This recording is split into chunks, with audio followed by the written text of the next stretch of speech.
हाय दोस्तों, मैं हूं साहिल और आप देख रहे हैं नॉलेज बाय साइंस। दोस्तों, आज हम लेके आए हैं ब्लैक होल पार्ट 3। आज हम बात करने वाले हैं कि ब्लैक होल के अंदर क्या हो रहा है। दोस्तों, इस वीडियो को देखने से पहले आई होप आपका ब्लैक होल के बारे में कॉन्सेप्ट क्लियर है। अगर ब्लैक होल के बारे में आपका कॉन्सेप्ट क्लियर नहीं है तो मैंने पहले से ही एक ब्लैक होल के बारे में वीडियो बना के रखी है, पहले उस वीडियो को जाके देख ले। उस वीडियो का लिंक ऊपर आई बटन में और नीचे डिस्क्रिप्शन में मिल जाएगा। फ्रेंड्स, आप लोगों ने तो डॉक्टर स्टीफन हॉकिंस के बारे में सुना ही होगा। स्टीफन हॉकिंस एक ब्रिलियंट साइंटिस्ट थे जिन्होंने अपनी सारी ज़िंदगी ब्लैक होल्स पर रिसर्च करने में लगा दी। अब ब्लैक होल के अंदर तो हम जा नहीं सकते, अगर गलती से चली भी गई तो हम वापस नहीं आ सकते। तो ब्लैक होल के अंदर चल क्या रहा है, इसको जानने के लिए बहुत से साइंटिस्ट उत्सुक थे। ये एक तरह का अल्टीमेट मिस्ट्री है जो हमारे आंखों के सामने है तो, लेकिन हम देख नहीं सकते। स्टीफन हॉकिंस बहुत ही छोटी उम्र से ही पैरालाइज्ड हो गए थे, पर उन्होंने सिर्फ अपनी सोच और लॉजिक के ज़रिए ये पता लगाया कि ब्लैक होल के अंदर चल क्या रहा है और ये कैसे काम करता है। इसी कारण वो आज भी इतने मशहूर हैं। आज तक कोई भी साइंटिस्ट इतने गहराई तक सोच नहीं पाया। तो आइए जानते हैं कि उन्होंने ब्लैक होल के फिजिक्स में क्या योगदान दिया। सबसे पहले जानिए कि ब्लैक होल के इर्द गिर्द एक रीजन होता है जिसका नाम है दी इवेंट हॉराइजन। इवेंट हॉराइजन एक तरह का बाउंड्री है एक ब्लैक होल का। जब तक आप इवेंट हॉराइजन के बाहर है तब तक आप सेफ रहेंगे, लेकिन अगर आप इवेंट हॉराइजन क्रॉस करते हैं तो आप कभी वापस नहीं आ सकते। तब स्टीफन हॉकिंस ने कहा कि चलो मैं इवेंट हॉराइजन के ऊपर ही गहरा रिसर्च करता हूँ, ये आखिर कैसे काम करता है। तो उन्होंने पाया कि एक इवेंट हॉराइजन एक ब्लैक होल का हॉलोग्राम की तरह काम करता है। हॉलोग्राम यानी लाइट का 3D प्ले। अगर आप हॉलोग्राम के बारे में डिटेल वीडियो पाना चाहते हैं तो कमेंट में ज़रूर बताएं। हम हॉलोग्राम के बारे में भी एक डिटेल वीडियो बना देंगे। ब्लैक होल के अंदर क्या चल रहा है, ये सारी इन्फॉर्मेशन इवेंट हॉराइजन के अंदर ही छुपी हुई है, लेकिन हम उसे इंटरप्रेट करना यानी समझ नहीं सकते। हालांकि इस इंफॉर्मेशन को रीड करना बहुत ही मुश्किल है, पर उन्होंने इस इंफॉर्मेशन को रीड करके हमें एक फार्मूला दिया जिसकी मदद से हम ब्लैक होल के अंदर की एनर्जी जान सकते हैं, सिर्फ ब्लैक होल के एरिया का सतह पता करके। सिर्फ ब्लैक होल के अंदरूनी ऊर्जा यानी एनर्जी का पता करने से हमें ब्लैक होल के बारे में बहुत इंफॉर्मेशन पता चल जाता है। जैसे कि आप जानते ही हैं, बाय द फार्मूला E=mc², जो कि मस भी एनर्जी का एक रूप है। तो अगर हमें टोटल मस पता चल जाता है मैटर का एक ब्लैक होल के अंदर, और इसी के साथ हमें ये भी पता चल जाता है कि जैसे कोई ब्लैक होल के अंदर कुछ जाता है तो उसका एनर्जी बढ़ जाता है, यानी कि उसका इवेंट हॉराइजन का रेडियस भी साथ ही साथ बढ़ जाता है। इस एनर्जी का फॉर्मूला, जो कि अपने आप में बहुत ही क्रांतिकारी फॉर्मूला था, पहली बार हम ब्लैक होल के अंदर क्या हो रहा है उस बारे में बात कर सकते थे।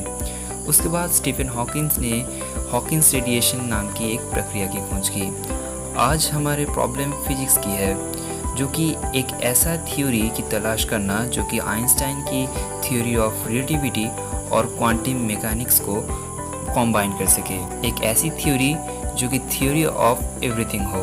कोई भी साइंटिस्ट एकदम से किसी थ्योरी का निर्माण नहीं कर सकता, पहले हमें उस थ्योरी की हल्की सी झलक मिलती है और धीरे धीरे हमें मिलता है वो कंप्लीट थ्योरी। तो स्टीफन हॉकिंस ने अप्लाई किया द क्वांटम मैकेनिक्स के सिद्धांत बिल्कुल पहली बार एक ग्रेविटेशनल ऑब्जेक्ट ब्लैक होल में।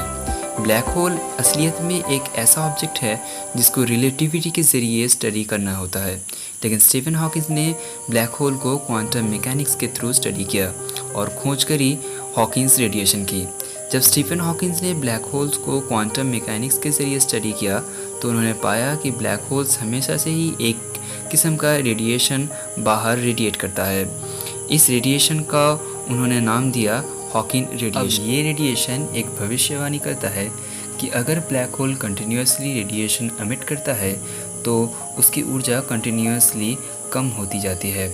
और क्योंकि ब्लैक होल्स की ऊर्जा हमेशा उसके इवेंट हॉराइजन के एरिया के समान रहती है, अगर ऊर्जा बाहर रेडिएट होती जाए तो इवेंट हॉराइजन कंटिन्यूसली छोटा होता जाएगा, अनलेस ब्लैक होल लगातार मस को निकलता रहे। अगर ब्लैक होल के अंदर कुछ नहीं जा रहा तो धीरे धीरे ब्लैक होल सिकुड़ता जाएगा और अंत में स्पेस में इवापोरेट होने लगेगा, यानी गायब हो जाएगा। तो इसी तरीके से उन्होंने हॉकिंग रेडिएशन और अपने पहले दिए गए ऊर्जा के फॉर्मूले से ब्लैक होल इवेपोरेशन की डिस्कवरी की। ब्लैक होल हमें स्पेस में दिखाई कैसे देंगे, क्योंकि ये खुद भी काले रंग का है। ब्लैक होल हमारे ब्रह्मांड में सबसे रहस्यमय ऑब्जेक्ट है। इनके अंदर क्या हो रहा है हमें ये कभी दिखाई नहीं देगा, क्योंकि इनसे कुछ भी चीज़ बाहर नहीं आ सकती, यहाँ तक कि लाइट भी नहीं, और इसी वजह से इसको ब्लैक होल्स कहा जाता है। तो आखिर हम कैसे पता लगा सकते हैं कि वहाँ ब्लैक होल है? इसके लिए हमें बहुत ही क्रिएटिव तकनीक का इस्तेमाल करना होता है। अगर स्पेस के किसी रीजन में कोई ब्लैक होल होता है तो ब्लैक होल के आसपास की चीज़ों पर ग्रेविटी का भस्म प्रभाव पड़ता है, यानी एक ब्लैक होल के अराउंड चीज़ें रिवॉल्व करने लगेगी। अगर हमें अंतरिक्ष के किसी भाग में किसी प्लैनेट्स और सितारे अंधेरी किसी जगह के चक्कर काट रहे हैं तो हमें वहाँ पता चल जाएगा कि वहाँ पे एक ब्लैक होल है। पर फ्रेंड्स, आपने क्या ये नोटिस किया कि ब्लैक होल के अंदर से ग्रेविटी बाहर आ रही है लेकिन लाइट नहीं? मतलब जो भी ग्रेविटी का आकर्षण है ये भी ब्लैक होल के अंदर के मस के कारण ही है। तो हमें किसी तरह से अगर ब्लैक होल के अराउंड ग्रेविटी का फोर्स कितना है वो पता चल जाएगा, तो हमें पता चल जाएगा कि आखिर ब्लैक होल के अंदर कितना मास मौजूद है। ऐसे ही ग्रेविटी बेस्ड तकनीक के ज़रिए हम ये पता लगा सकते हैं कि ब्लैक होल के अंदर क्या चल रहा है। जो आज के टाइम में सबसे ज़्यादा आधुनिक तकनीक है, जिन पे सबसे ज़्यादा रिसर्च चल रहा है, वो है ग्रेविटेशनल फोर्स का सटीकता से माप करना। आई होप आपने हाल ही में हुए ग्रेविटेशनल फोर्स के बारे में एक्सपेरिमेंट सुना ही होगा।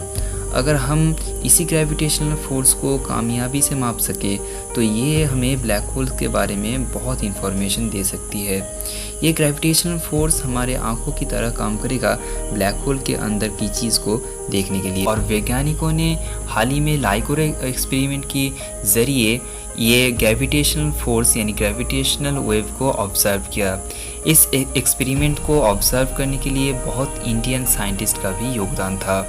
ये ग्रेविटेशनल वेव जो हमारे अर्थ पर डिटेक्ट किए गए हैं वो दो ब्लैक होल को आपस में टकराने से उत्पन्न हुई थी, और अब ग्रेविटेशनल वेव्स में जम के रिसर्च चल रहा है ताकि हम ब्लैक होल के अंदर की चीज़ को जान पाए। फ्रेंड्स, अगर आपको लाइगो एक्सपेरिमेंट के बारे में नहीं पता है तो कमेंट में ज़रूर बताएं। हम लाइगो एक्सपेरिमेंट में भी एक डिटेल वीडियो बना देंगे, तो उसके लिए हमारे चैनल को सब्सक्राइब ज़रूर करें, क्योंकि ब्लैक होल से जुड़ी ऐसे ही और भी एपिसोड आने वाले हैं। तो आखिर समय आ चुका है इस वीडियो को अपने प्यारे लोगों के साथ शेयर करने का, क्योंकि ज्ञान बांटने से ही बढ़ता है। आज के लिए बस इतना ही। मिलते हैं ब्लैक होल के आने वाले एपिसोड में, तब तक के लिए बाय।